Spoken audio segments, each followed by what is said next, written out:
رحیم یار خان سے حنیف کی رپورٹ کے مطابق اسسٹنٹ کمشنر رحیم یار خان اور ایس ڈی او پیز فورس ضیاء اللہ گوندل نے اپنی ٹیم کے ہمراہ شہر کے مختلف علاقوں میں اچانک کارروائی کرتے ہوئے اسکول بازار، ڈاک خانہ بازار، لکڑ منڈی چوک اور اکبر روڈ کا تفصیلی دورہ کیا۔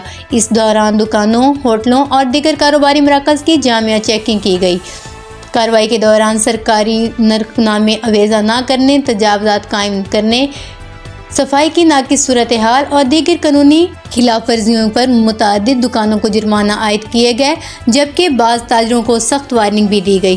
اس موقع پر اسسٹنٹ کمشنر نے تاجروں کو واضح ہدایات جاری کرتے ہوئے کہا کہ حکومت پنجاب کی جانب سے جاری کردہ احکامات پر مکمل عمل درآمد ہر صورت یقینی بنایا جائے۔ انہوں نے کہا کہ شہریوں کو معیاری اشیاء مناسب نرخوں پر فراہم کرنا ضلعی انتظامیہ کی اولین ترجیح ہے اور عوامی حقوق پر کوئی سمجھوتہ نہیں کیا جائے گا۔